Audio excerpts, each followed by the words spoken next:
Yeah, we're waiting for another board member to log in. Is there? Okay. Ms. Daisy, can you hear us, ma'am? Yes, I can hear you. Good, and we can hear you. We'll go ahead and get started. It's kind of a unique situation. Normally, when we don't have quorum, we cancel the meeting. But today, we're deciding to have the meeting with me physically here and have Daisy connected remotely so we can listen to the presentation of the information and document it, for both the community and also for other board members, because we will probably see some of these on the board meeting on Monday. So. Yeah, just to clarify, since this is a committee meeting that is, advisory and only, and there's only presentation with no action, the meeting will go forward with yourself and Daisy preparing via WebEx. Yep, correct. So no actions will be taken. We'll just be receiving information and making some questions. So we'll go ahead and get started. We are going to follow the agenda, even though it isn't an official meeting. And I guess we'll move to item number 1, presentation and discussion of revisions to the Brownsville PB Board Personnel Policy number 12. Yeah, just real quick, public comment. Okay? John, I believe there is. There are no public comments. All right. So no public comment. We'll move forward.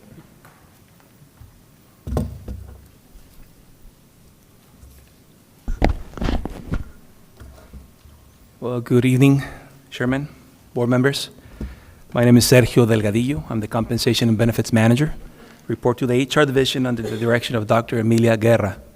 And I will be presenting this first item, policy number 12, military leave. So this is one to the last of the policies that we've been reviewing, identified as Tier 1. This policy was last revised. Oh, I'm so sorry, I didn't change the presentation.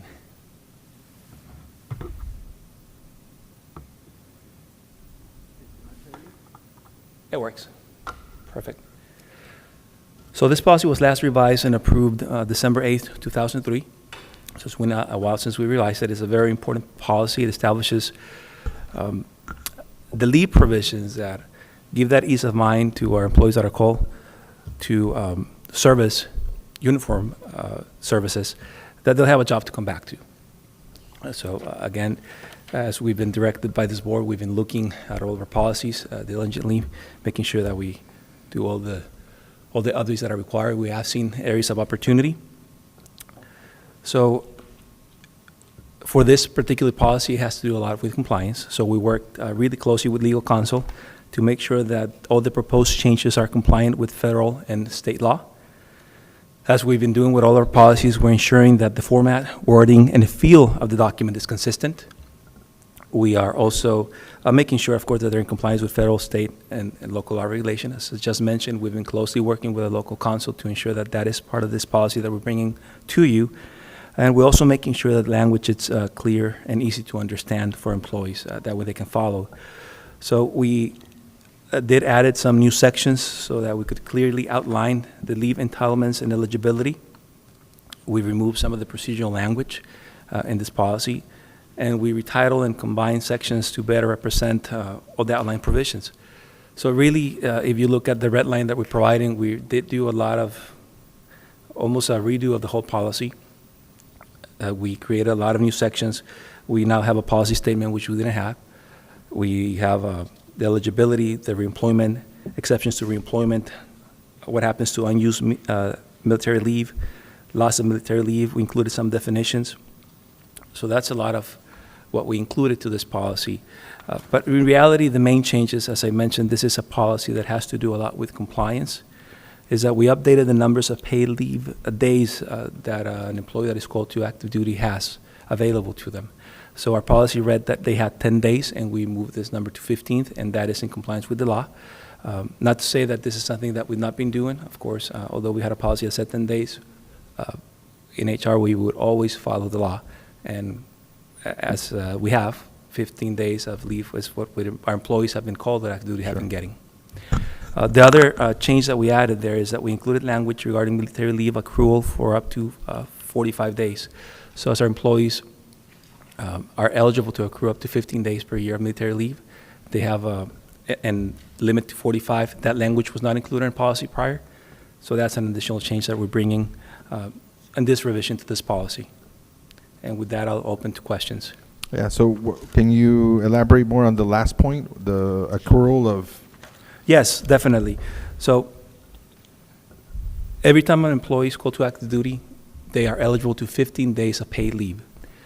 Some might be called for that time only when they're being called just to a drill.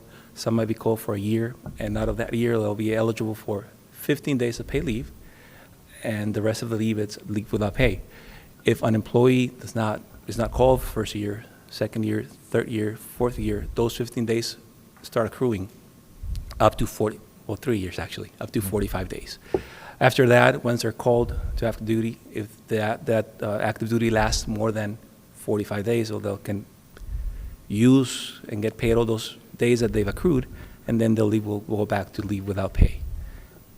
As the new fiscal year starts, they accrue another 15 days, which they're paid, and then once they come back, the leave starts building up until they reach 45. Okay. Yeah, I think it's pretty clear that we're just documenting our policy to align with, as you said, both state and federal laws. So it should be pretty straightforward. I don't have any additional questions for this one. Perfect. Thank you.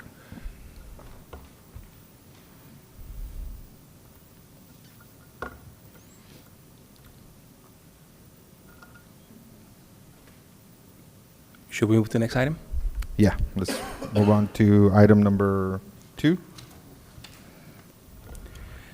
which is the presentation and discussion of the PUB Personnel Policy number 39, nepotism. Yeah, so this policy was last revised and approved by the board on November 5th, 2018. Policy establishes the provisions to prevent the appearance of or potential for favoritism, conflict of interest, and other forms of unfair treatment. And of course, it also supports efficient supervision, internal discipline, and I would say that overall a healthy workplace. As I mentioned before, with all our policies, in the revision of this policy, we are ensuring that the format, the wording, and the feel of the document are consistent.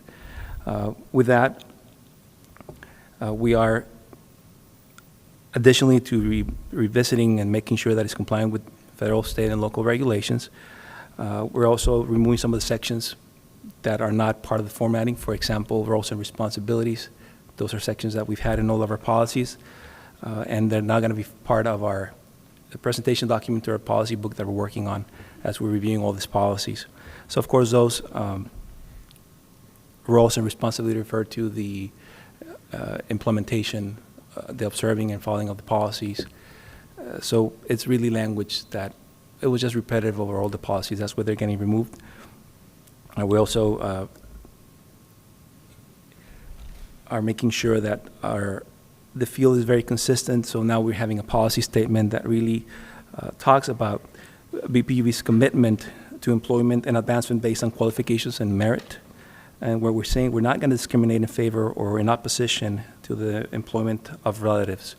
So in reality, having a relative should not have any weight towards an employment decision, and that's what we're committing to with our policy statement. For this policy, under responsibilities, there was a requirement for the employees to disclose any relationship by affinity or consanguinity. What we did is we kept the responsibility, we just name it as a reporting requirement. And those are some of the sections that, again, we removed or we retitled. Now, moving to the main changes.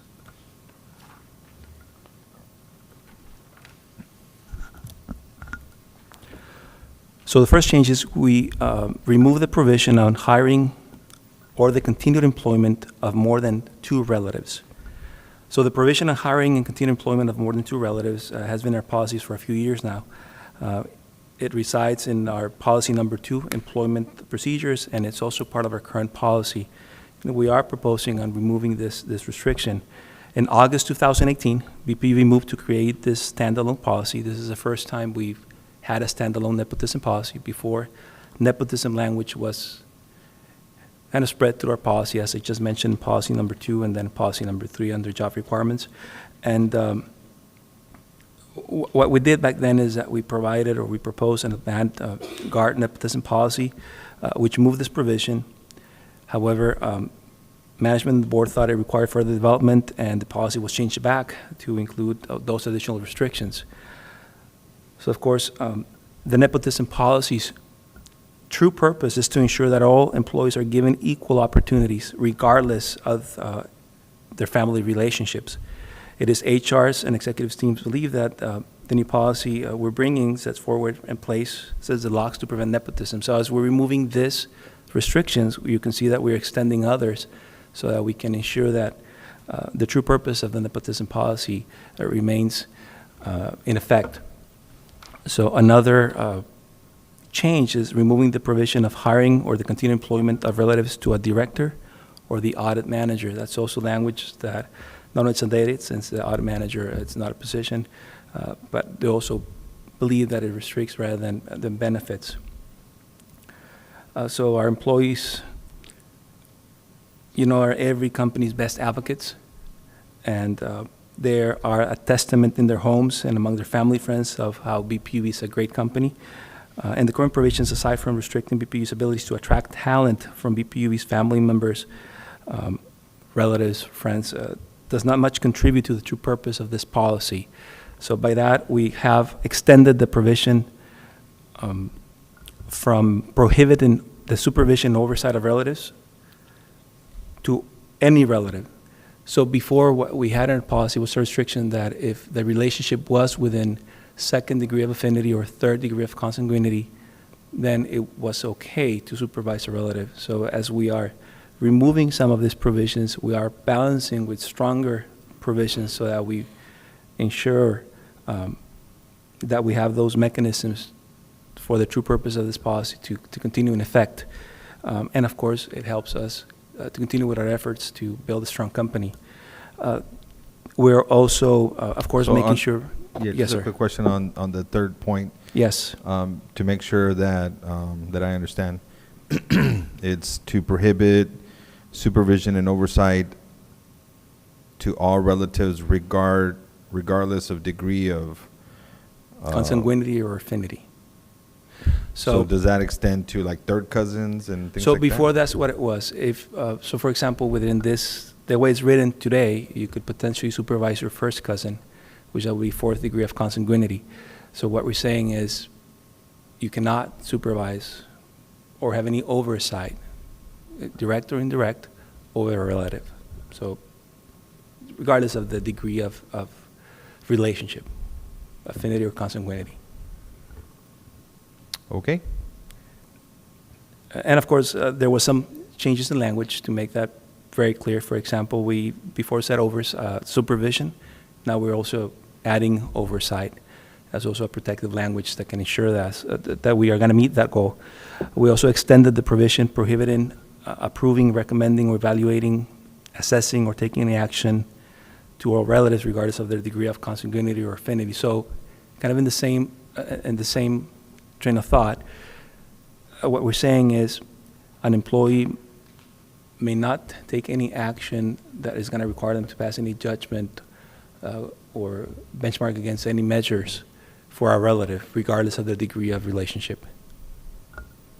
yeah, that spans the supervision and oversight. So maybe thinking about it from one boundary condition, right? You have the CEO, so the CEO cannot have any, because they're ultimately responsible for everybody, right? Yes, or potentially maybe a member of HR that is involved, some source of an assessment, investigation, and there's a relative involved. You have to separate yourself from Yeah. that process. Yeah, I guess my question is, the CEO position cannot have any relatives in. That is true. In the organization because of the span of their supervision and oversight. Exactly. That is a provision that it's in our policy and that it continues to be in our policy, extended to executives. Yeah. Okay. So those would be the main changes that we're proposing to this policy. No questions? Yeah, no, I think it's pretty clear. I don't have any more questions. I don't know if Daisy on the phone, you have any questions, but I think it's pretty, pretty standard, and it makes sense, at least what you're trying to accomplish. I appreciate it. Thank you so much.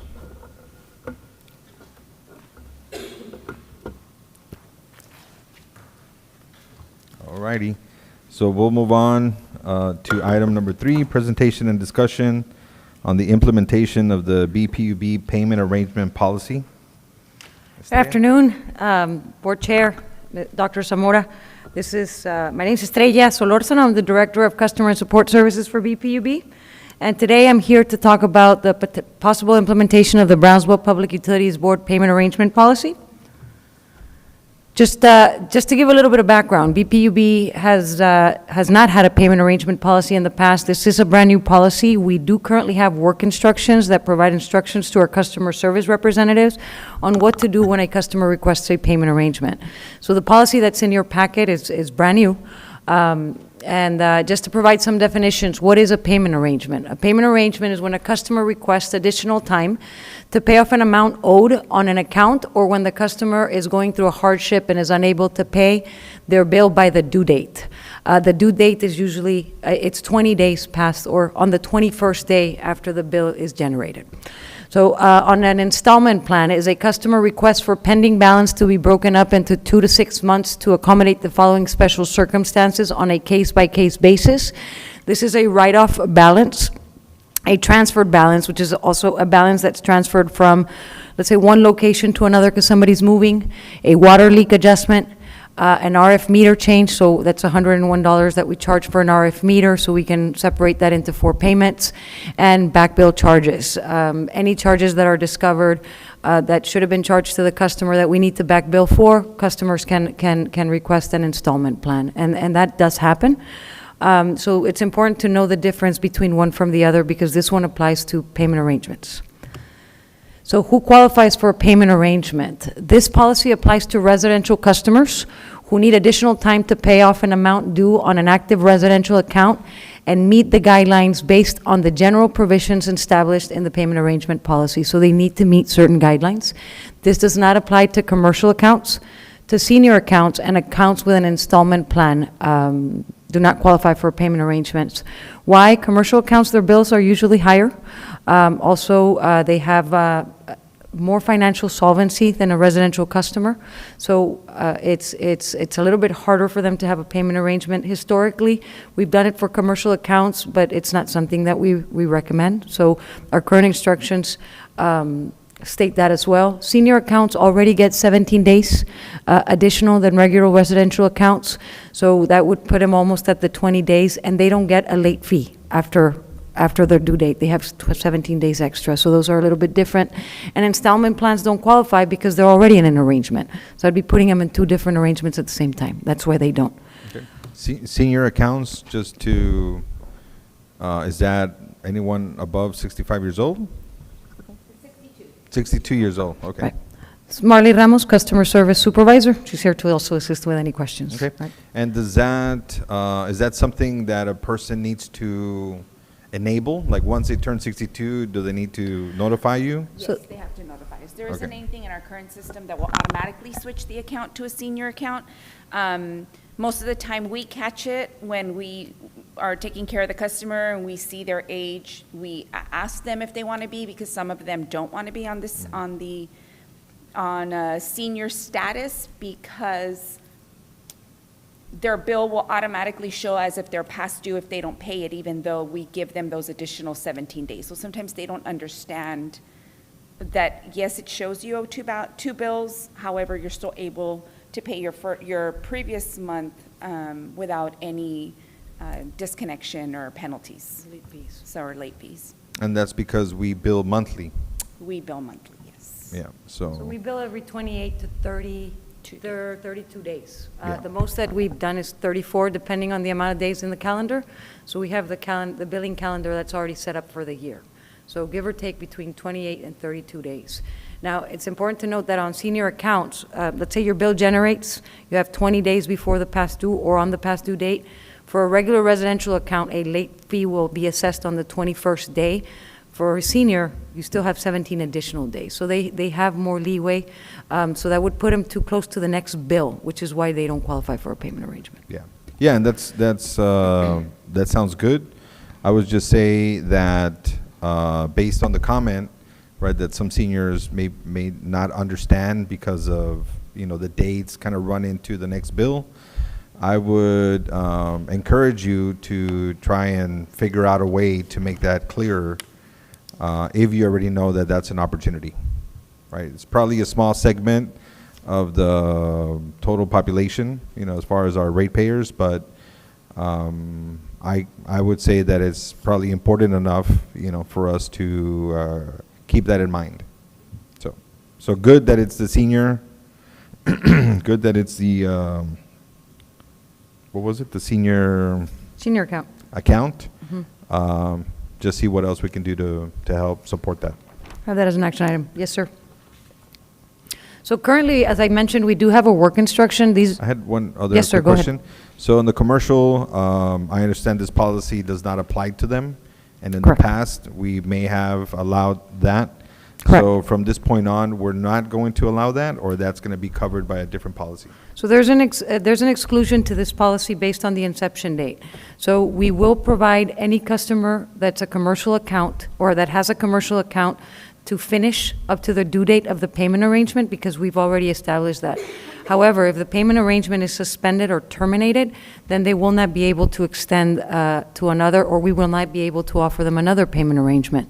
And that's something, we do have depending on what the board decides, we do have a draft letter that would be communicated, and we have the capacity to contact, based on the commercial count that we have on payment arrangements, to make individual phone calls to let them know as well, to make sure that they stick to their payment arrangement because we will be unable to reinstate for a new one.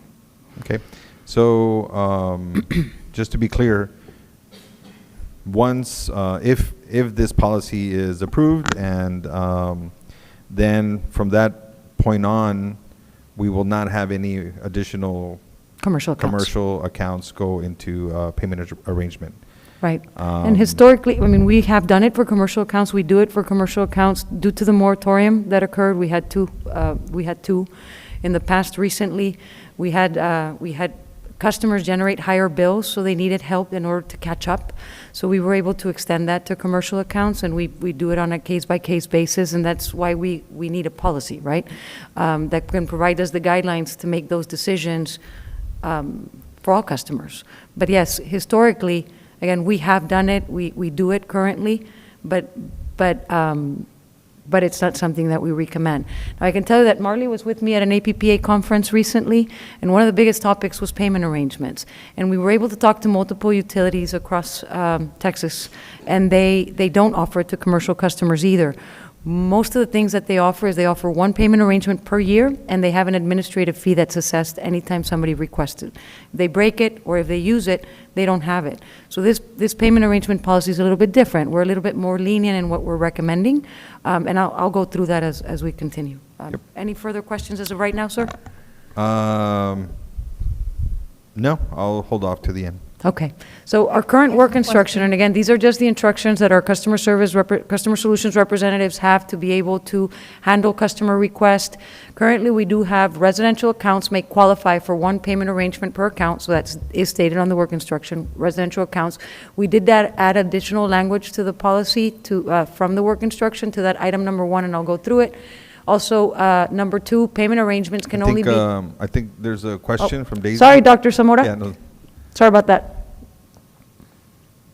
Hi, yes, sorry, maybe I should have just waited. But I was a little confused. So commercial accounts will qualify for neither installment plans nor payment arrangements, right? Correct. So the only reason why on page 3 it says that accounts with an installment plan like do not qualify for payment arrangements is because of the existing ones. Let Like, me, let like me, something that, I'm sorry, I don't know if I heard you correctly, but I'm going to try to answer. I believe that your question was, so we don't offer for commercial accounts installments or payment arrangements through this policy. That is correct, right? So this does not apply to commercial accounts. And the reasons why we don't offer payment arrangements for customers that are in an installment plan is because they already are on an arrangement. The installment plan is an arrangement. And the installment plan is different. Again, normally we'll ask a customer how much they can pay. If the amount that they can pay is between $75 and $100, we'll break it down in 6 months. But remember that that installment plan is on top of their new bill. So that's going to make their bill even higher for next month, for the next 6 months, because they're paying on a previous balance. The payment arrangement, you're going to pay before the new bill is due. So it's going to make you current before the new bill is due, which will make you start over, right?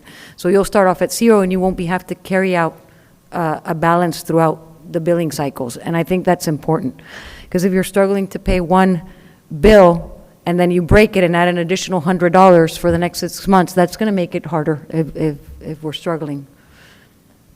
Did that answer your question? yes, thank you. Not a problem.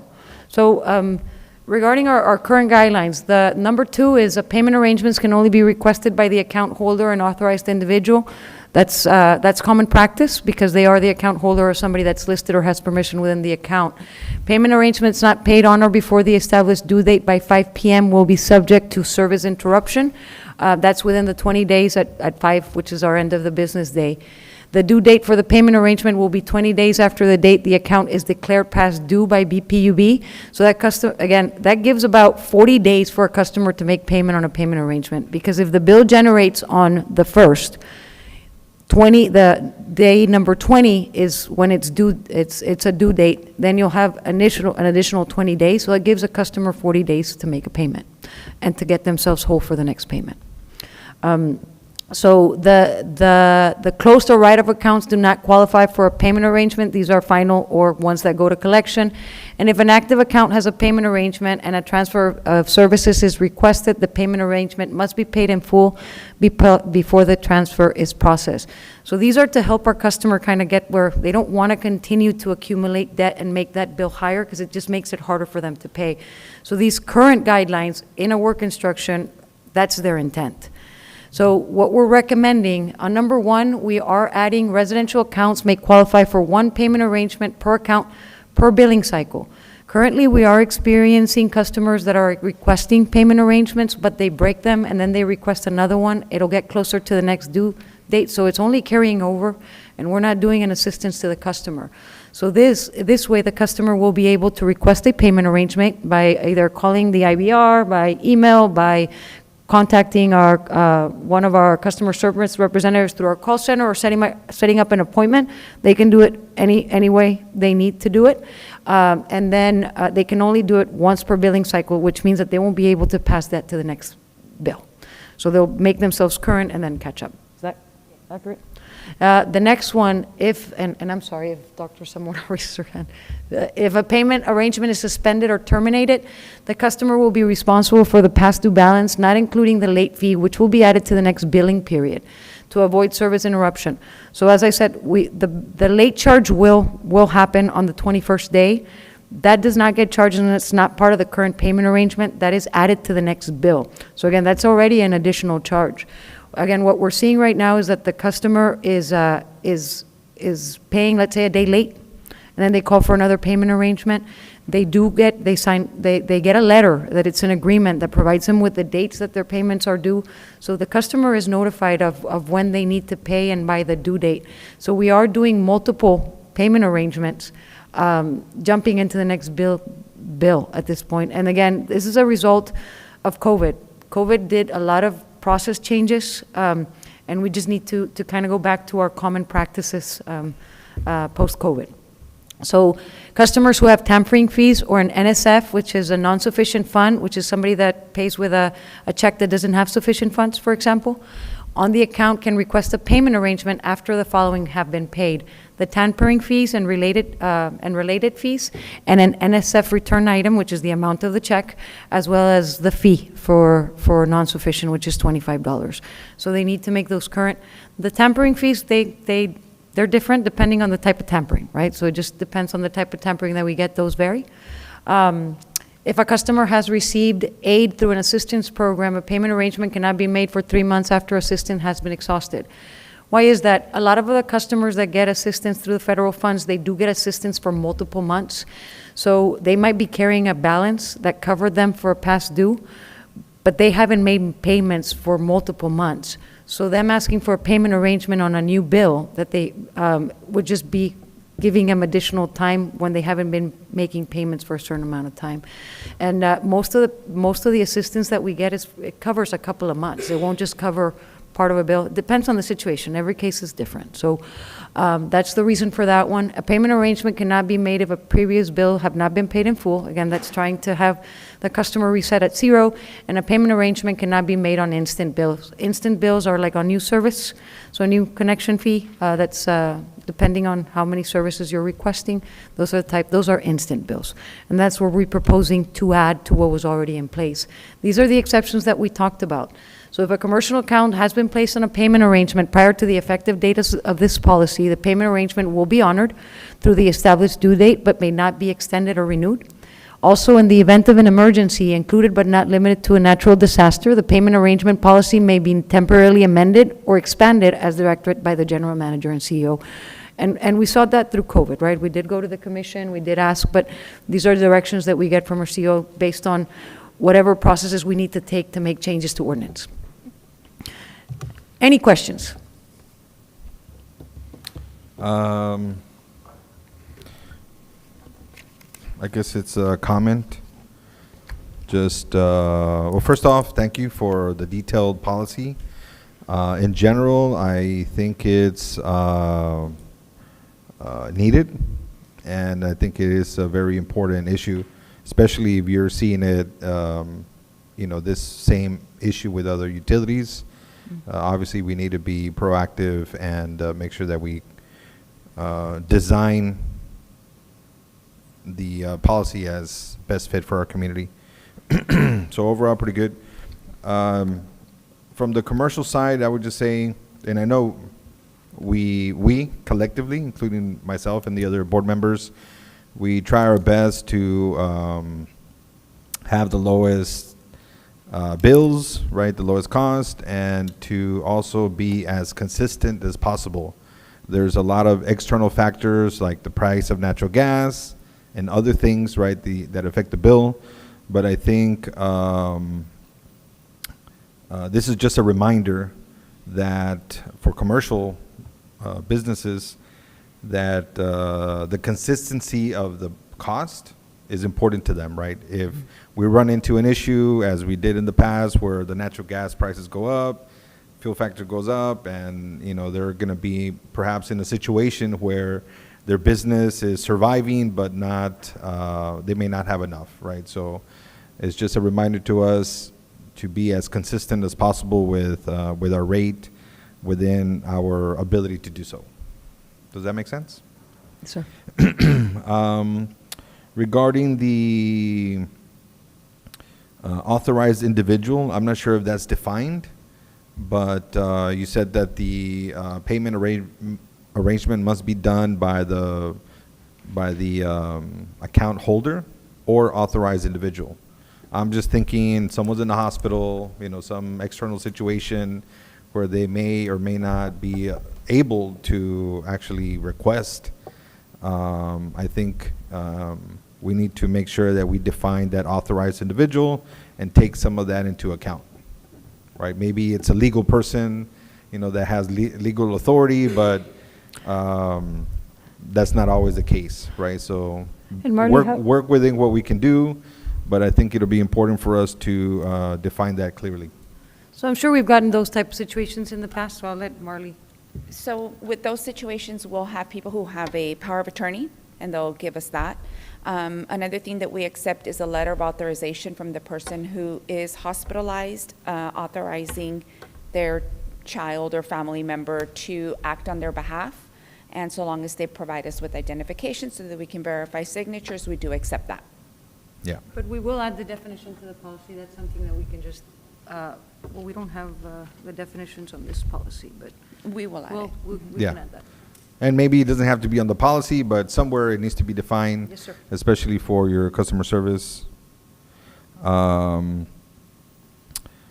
Something that I would recommend in general is, I guess we're talking about residential folks that may not be in a position to pay for whatever reason, right? So I agree that our policy needs to protect the utility, right? But there may be other things outside of our control that we can at least try to understand, meaning, are there other entities that can help them pay? I think it would be beneficial for us to understand all of that process. I mean, if you can imagine somebody that can't pay, at least we can say, well, this is what we can do for you, but here's more information for you to help yourself, right? Maybe other entities, a church, whatever, you know. So even though that's outside of the scope of what we do, I would say that it would be very helpful to the community if we have visibility and we provide some information around that. So we do. Okay. We do have a list of other companies or other charities that provide assistance along with KCOST, Share, ELIAP. And we do have it listed, and we give them along with the applications as well. And just an FYI, we are currently looking for local as well. So I know that's been feedback, so I handle the assistance programs as well. Yeah. So we are working on that, sir. That's something that, yes, Yep. we've discussed. And I'm okay with the policy as is, but if in that process you find that there's a source that takes 2 or 3 months, you know, maybe we can consider, guys, to update the policy in the future, Right. right? To use that number to guide you if that's a significant source for people that are not able to pay. So those are my comments. Daisy, I don't know if you have any questions? Yes, can you hear me? Yes, ma'am.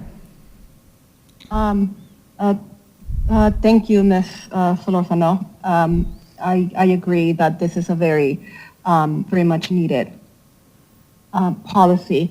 I have a question under slide number 5, and I'm going by the numbers in my, you know what, I'm going by the numbers in my binder. So, You said number 5, correct? 1, 2, 3, 4, 5. Got it. yeah, so number 4 there. I was wondering why singling out people that have been in an assistance program to not qualify for the same thing. Right. Go ahead, Mark, you can do it. So the reason, Dr. Zamora, that we included this in there is because a lot of the times when they receive utility assistance via KCOST, KCOST will give them a lump sum. And so this will typically cover, what's supposed to cover 12 months is really what they help them with, but it typically covers between 6 and 8 months, just depending on the time of the year. Obviously, during the summer, consumption is higher, so bills are higher. So what we were seeing was customers would receive their contribution into their accounts, let's just say in February, because it starts at the beginning of the year. This contribution lasts them through September. And then September comes around, and now they are no longer carrying a credit. Now their September bill, they have a bill due. They don't pay it. And then we come here in October, now they're on the disconnect list, and they want a payment arrangement when they technically have not made a payment on their account since February. So this is why we included this in there, so that the customer gets back into the habit of making their electric or their utility payment versus not having that payment because of the contribution that lasted them 8 months or 6 to 8 months. And remember that if a customer has been getting help, if they're in a payment arrangement, more than likely they will also incur a late fee. So that doesn't help because it builds up it builds up the bill, balance. the balance, which is it's 6% of the total bill. So that's going to carry over. If they're disconnected, then they have a reconnect fee. So it's just trying to help customers not get off of, or not lose control of the balance on that account. And those are the reasons for those, but it's open to discussion, which is why we're here.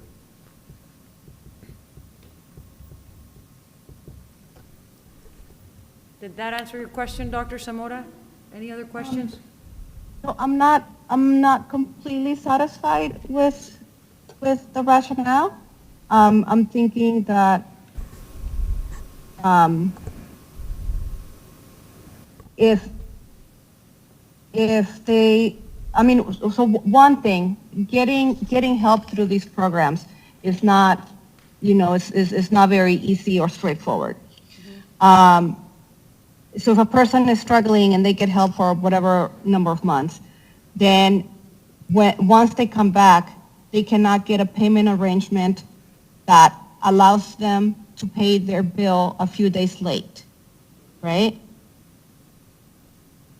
If what you're saying is that people get out of a habit of paying, they might forget to, pay it that first time. And a payment arrangement, if I understood correctly, is something that has to be paid off before the next bill is due, right? Correct. So it's just a few days. What happens if a customer, a residential customer, does not, pay their bill within the specified payment arrangement? Their electricity gets cut? I'm sorry, I could not hear. What happens if a residential customer, If they don't pay when they, after making a payment arrangement, if they don't pay when it's due, what happens? so it follows the collection process, but they don't get disconnected right away. It doesn't happen. There's a timeline. 10 days. After the bill is due, when they would actually go to the disconnect list. Now, normally it's 10 days, but it's based also on staffing, right? It's how many people we have out there in the field, how many, if we have a holiday, so it just depends. Again, the rule is 10 days, but that varies depending on our overall business operations for that week. So it doesn't automatically, the customer does not automatically get an interruption of next service. day. There's a timeline for all those.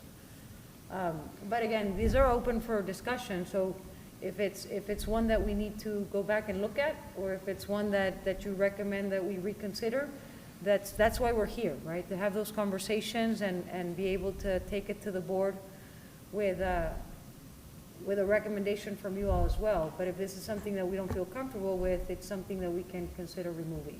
We can remove it or we can modify it Or to modify. 1 month. Yeah, well, I think what 2 you can do, and maybe Daisy has other ideas, but I would say, you can't do it for all cases, but for that one, maybe include a visualization, right? Like a slide that says, if this person can't pay, like kind of when things kick in, if they're in an assistance program, sounds like that's the question.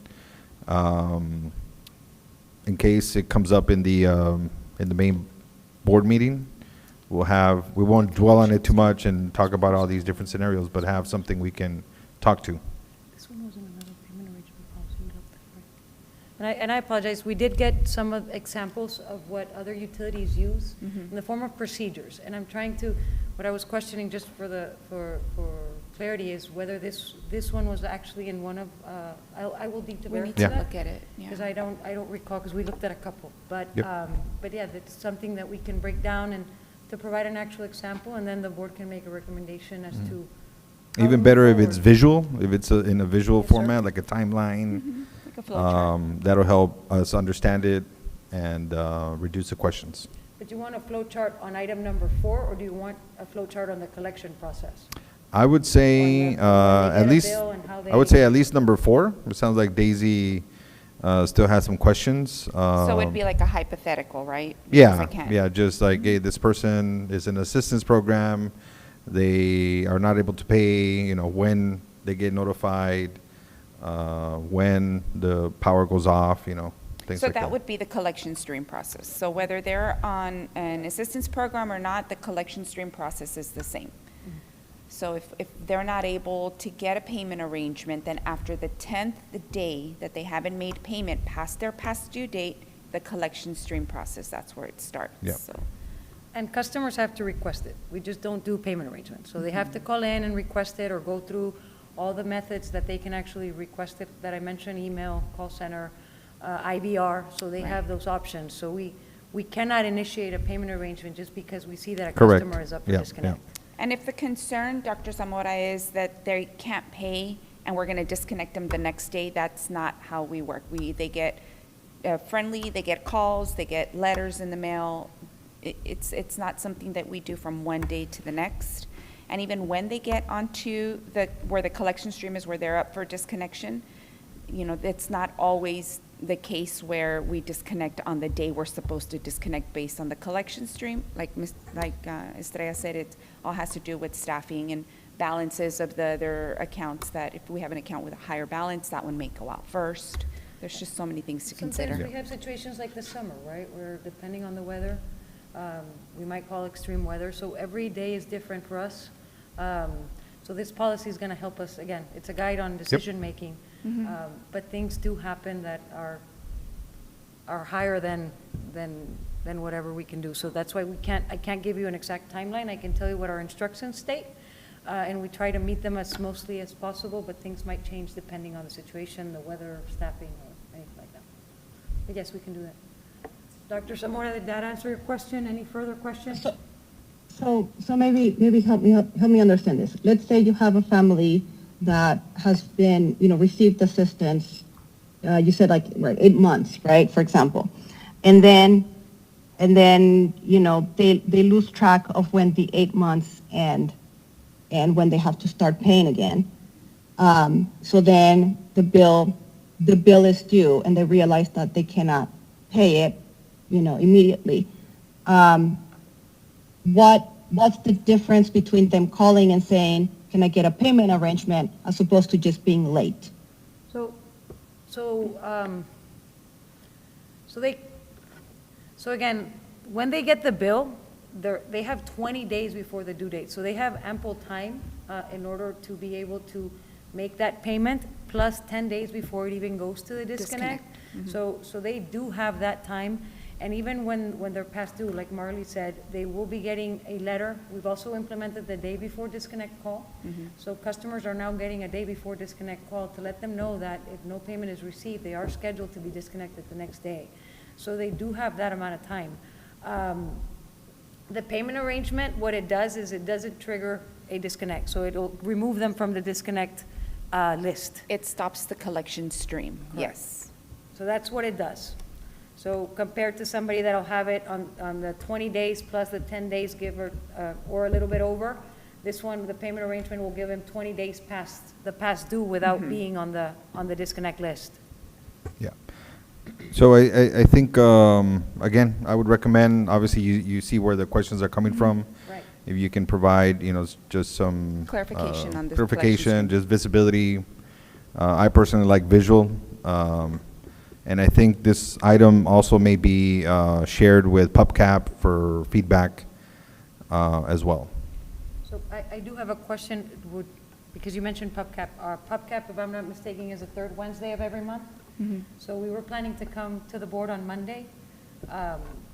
Do you want me, because you wanted feedback on the policy, do you want me to, I would need to wait and bring this to the board until May if that happens?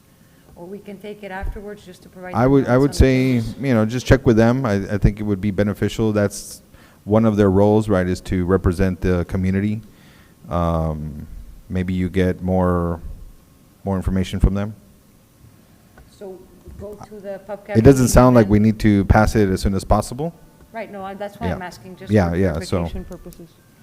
I would Sorry, say that's my fault. consider that and then complement any feedback they have with some additional information, just to make sure that when it comes to the board, I'm sure you're going to get some questions there as well. Right. Okay, thank you. As for, So this new policy, it would also include, like how many days, like for example, you said 10 days after it's past due, disconnection and all that. Would this include that or no? No, because that is, that doesn't apply to payment arrangements. So this would only apply to the timeline for a payment arrangement, which is the generation of the bill, then the due date, which is 20 days after, a late fee that's charged on the 21st day. That happens regardless of the payment arrangement because the bill's still late. And then 20 days after, that's the due date, because it'll be before the next bill is due. So that's kind of the timeline of a payment arrangement. The other one is just a collection stream process. So it's a different timeline, so that would not be part of this policy. And there's a separate policy for that? No, that's just our collection process. So we have a process that we follow based on our collection stream process. I Do can you provide think there should be a information policy for as that? to what's available, Dr. Zamora, so you can see it. And if the recommendation is to establish policies, normally we have work instructions within our departments. So I can tell you that customer service has 2 policies. This would be the 3rd policy. Those are the other 2 policies that we identified as I transitioned into the position. But on the collection sites, we do have a lot of work instructions depending on the type of task that the CSR is doing, either in billing or collections, because it's 2 different departments. But again, I can share with you on an individual basis what we do have, and we can discuss if we believe that we need to move forward with additional policies or procedures. Policies come to the board for approval, procedures are internal. They don't need to come to the board, but we can discuss that. Okay. And so my last question, hopefully, is about, will this policy be clear in regards to commercial accounts, or will it just exclude them? Like, will it just not say that they do not qualify for this, but there's nothing clear about the process that commercial accounts will go through? No, they are excluded. So they do not fall under this policy. This applies to residential only. Currently, commercial customers cannot have a payment plan or an installment plan. So again, when the commercial customer has the same timeline as a regular residential customer. So just because you have a bill that is generated and arrives in your mail doesn't mean that it's immediately due. So they'll have those 20 days before it's past due, with an additional 10 days before they go to the list to get disconnected. And that's normally how it happens. The list of commercial customers that are on a disconnect list are a lot smaller than our residential customers, again, because of the financial solvency that the commercial accounts have. Pre-COVID, again, we had done it, but it's not a common practice. We addressed it in a case-by-case. This will exclude commercial accounts from being able to get a payment arrangement or installment plan. Yeah, I think the confusion is when you say exclude. For me, it initially meant, okay, there's going to be a different policy perhaps for that. I think what we're saying is this does not. This does not apply. I Maybe we can say apologize. it includes it, but for commercial, that we're saying there will be no payment arrangement procedure for them. I apologize for the Yeah. confusion. That was my choice of words. So there are no payment arrangements or installment plans that commercial accounts qualify for. that help? When this Will that policy be stated is clearly? passed. When this policy is passed. Correct. So again, with COVID, so a lot of this was triggered through COVID because of the moratorium, and commercial and residential accounts did qualify for a moratorium, so their bills built to a lot higher, so we were able to kind of help them get back to where they needed to be. So yes, I was going to use exclude again. This would not include commercial accounts. We're moving back to where we were. Now, because there's no policy, and we have work instructions, it does provide for us to be able to work with our customers, right? So, but again, a customer has to request it. It depends on the situation. So it becomes a lot of it, on a case-by-case basis. This is one for all. It applies the same for all. And that's the purpose of the policy, right? Yep. So, any further questions? So sorry. Daisy? Yes, so sorry, I'm still confused. Will it be in writing anywhere that commercial accounts will follow such and such a procedure, that after 20 days, of whatever it is, receiving the bill, then the account is due, and 10 days after that, they will go. That's just our billing cycle and how our collection process works, not Dr. a Zamora, policy. so we don't communicate in our website. I think maybe what we can do is, in the policy, just put, They will follow the billing. yeah, for commercial customers, there will be no payment arrangement. And it does state that on the policy. Yep. It says it doesn't apply to, Yeah, so the answer is yes, Daisy, it is in the policy. states And that. it says that commercial will not have payment arrangements. So it's not just commercial, it's also Yeah, senior accounts. Senior or- accounts and accounts with installments. I know that we're Correct. focusing on, but it's not just commercial, it's Let me- also, Let me make a clarification. Anybody who is currently on a payment arrangement that is a commercial account, there is an exception Yep. that they will continue on that payment arrangement, but no future payment arrangements would be allowed. So in other words, just because if somebody's there right now and they were prior to the policy being effective, in other words, in essence, they get grandfathered until all of those accounts are off of the books. Yep. Okay. Um, yeah, that was- So, okay, so then what you're saying is that after this, if this is approved by the board, after this, a commercial account that does not pay off their bill, they will not be allowed to have even an installment plan or a payment arrangement or any sort of process by which they will not get disconnected if they do not pay within, that is correct. those 10 days after their deal. Yes, that is correct. And that is clearly stated in the policy, so that there will not be, like ways to, I guess the case-by-case basis is what That is there are correct. some things that we can have on case-by-case basis, but there's a lot of other things that we want to have clearly established in policy. So I'm going to pull up the draft policy document, just so you can see. It states, "Commercial, senior accounts, and accounts with an installment plan do not qualify for a payment arrangement." So it's stated in the policy, and then it'll provide an exclusion at the bottom of the policy that states that any commercial accounts that are currently on a payment arrangement, my apologies. But that you're are- right, it says that they do not qualify for a payment arrangement, but how about an installment plan? So we have sorry, too close to the microphone. We currently have an installment plan work instruction. We don't have a policy. It's something that we discussed also bringing to the board to clarify both and just to be able to have policies for both an installment plan and a policy and a payment arrangement.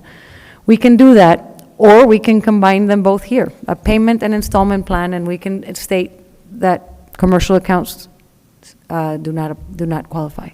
I think it needs to be really clear, because right now, just by saying that, okay, commercial accounts do not qualify for payment arrangement, that's not really saying what the policy is for commercial accounts. It just says that for this specific term that you defined as payment arrangement, that doesn't, you're not going to have commercial accounts go through that, but you have other ways of extending their prepayment. So I think there has to be really clear, centralized set of instructions that can have that, not just for like our internal processes, but also to be able to convey that to the public clearly. Because when somebody will read this and say, well, it doesn't say here that I don't qualify. Right, and the reason we don't add that is because it's specific to payment arrangements. But we can go back and address the feedback and make some modifications. We can do that. I understand the feedback, Dr. Zamora. Yeah, so maybe clarify that payment arrangements are separate than your billing, the billing process and your collections process. Yes, sir. I think that's where the confusion is. Thank you. Yes, no problem. Yes, thank you so much. I realize this is super complicated. There are so many moving factors that you take into account. And I realize that it's a bear. So thank you for your patience. No, thank you for the questions. So I've gathered the feedback and we'll come back with some responses to the feedback we received. Any further questions? I'm good, thank you. Yep, no more questions for me. Thank you, Estrella. Thank Appreciate you. that. The next one is me as well. Okay, moving on to number 5, presentation and discussion of timing of receipt of contribution in aid of construction, SEAC payments for the city of Brownsville. Actually, we need to go over the annual review and discussion. Is that mine as well? Oh, yeah, sorry about that. Annual review and discussion of proposed changes to the Regulatory Policy Committee Charter. Estrella, number 4. This one's a little, it's a little bit simpler. This is our Regulatory and Policy Committee charter. Our charter does state that we have to conduct an annual review. The last time that we reviewed it and approved, and it was approved by the board, was on April 10th, 2023. So we were here because it requires the annual review, and it needs to go to the board on Monday. So, and I apologize, this is not the updated presentation. There actually are minor modifications that we're recommending at this time. Like I said, this is scheduled to be presented to the Board of Directors on Monday, April 8th. I apologize for that. It's not the updated presentation. We do have minor changes. This one doesn't show them here. So just very quickly, so you do have this in your packet. This is the, thank you. This is the updated one. So the recommended changes on item number 1, we added a sentence. I think that's the biggest change that we're recommending. And the sentence after the first line of the first paragraph is to add the Regulatory and Policy Committee is an advisory body consisting of 3 members to advise on the board. And then under general responsibilities on paragraph number 7, we moved the last item to paragraph number 1. So we just did a little bit of a cleaning of the charter, but really no changes. We also combined item number 5, and number 6, which talks about the responsibilities of the board to be able to recommend investigations and hire counsel. So we just combined them because they went hand in hand. There was no reason to have them separate. So again, this was reviewed by legal because of the regulatory nature of the committee. But very minor changes. Page number 2 does not have any changes unless you all recommend any changes that we need to bring to the committee. But again, changes are minor. And again, I apologize for the presentation. It had been updated, but I can provide that feedback. Yeah, no problem. I mean, it's pretty, it is in the folder, and it's pretty straightforward. So, Right. Yeah, I think those changes are really minor, so it should be okay. Okay. Dr. Zamora, any questions or feedback? I'm good, thank you. Thank you. That's it for me. Appreciate it. Thank you. All righty, so now item number 5, presentation and discussion of timing of receipt of contribution in aid of construction payments for the City of Brownsville projects. Good afternoon, Mr. Chairman, Dr. Zamora. Paul Gonzalez, General Counsel and Chief Legal Officer for BPUB. I'm presenting this just with a caveat, to the extent that there might be some legal issues if the questions go into a sensitive matter that is appropriate for legal advice. We may need to go to executive session, but let's start with the framework. There's no separate presentation, Dr. Zamora.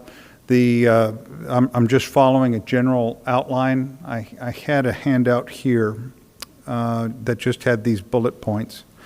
So the existing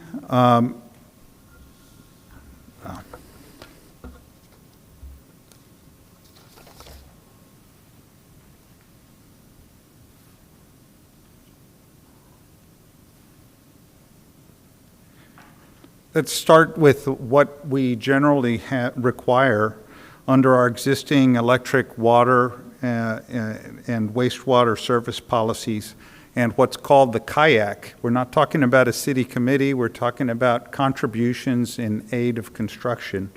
Normally, developers will pay for line extensions and other services as kayak, included in the electric service policies that were recently adopted. And so the work doesn't proceed until that kayak payment has been received, and there's no provision for exceptions in the existing policies. However, prior city and BPUB management recognized certain transactions that would not be billed for certain services going back and forth. The practice doesn't look like it was ever considered by the city commission or by the full board of directors here. So instead, over time, there have been several MOUs that have been implemented that make sure the city's collecting from invoices from BPUB, but not vice versa. So there's not balanced treatment in this history.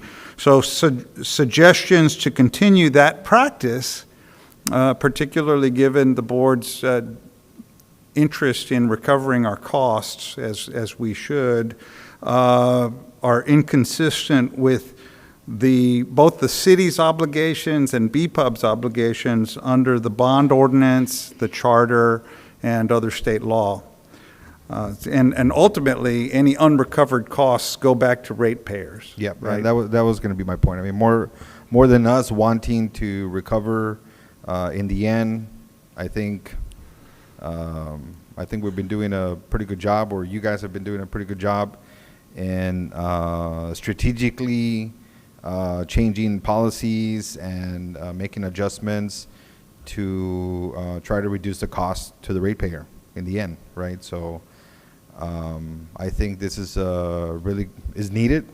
I think we've already seen some of the implications from our budget, and all that from the different perspectives. So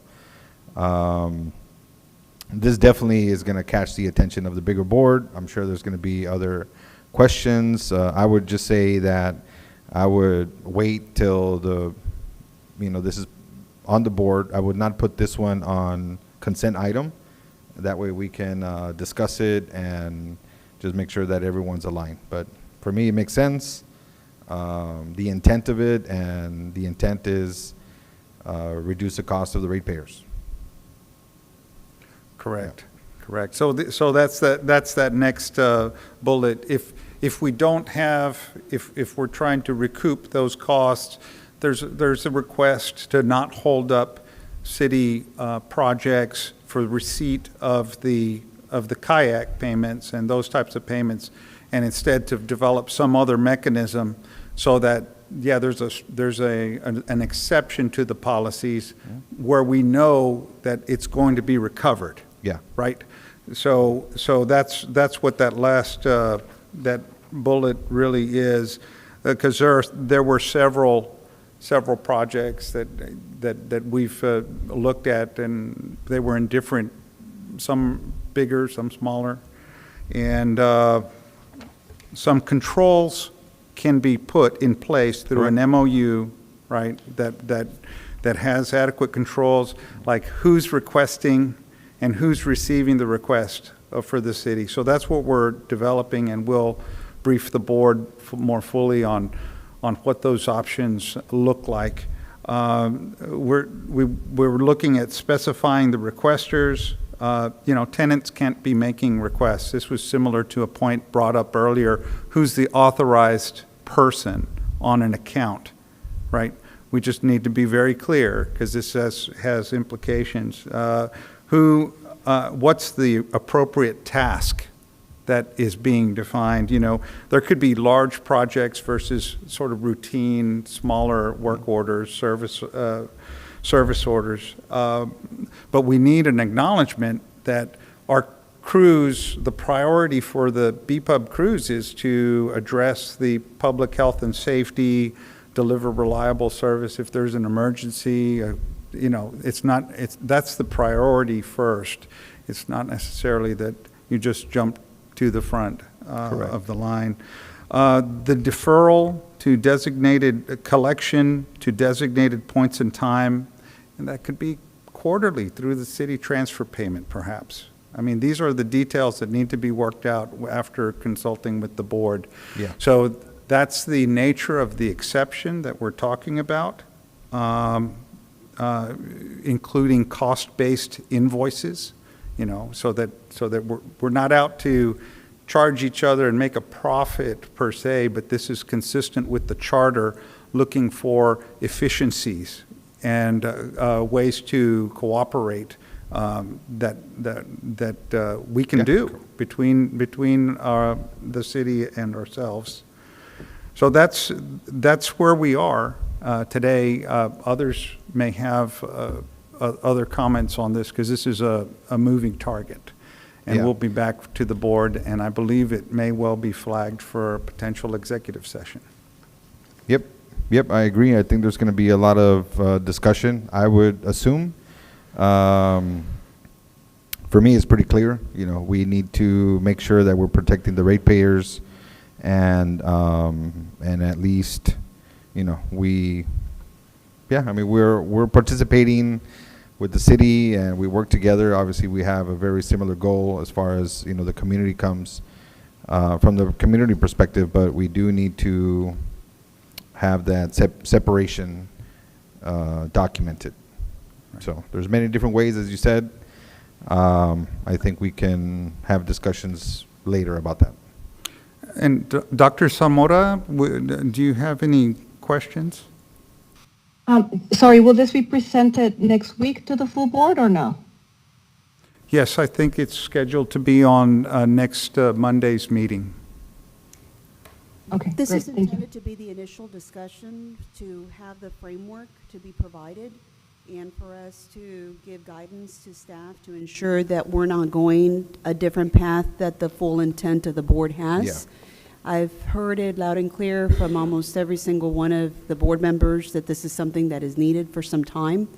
And absent of a document that's currently in place and various different other MOUs that are in place, we feel that it's time to bring it to the full board, so that way there's clarity and direction, and we're moving on the same path with the same vision and goals for everybody, to protect the ratepayer and also to provide reliable services and prioritization of the work that we're here in to provide basic services, and understanding that when we are asked to jump the line when we're providing other services, there's consequences to other projects by doing that.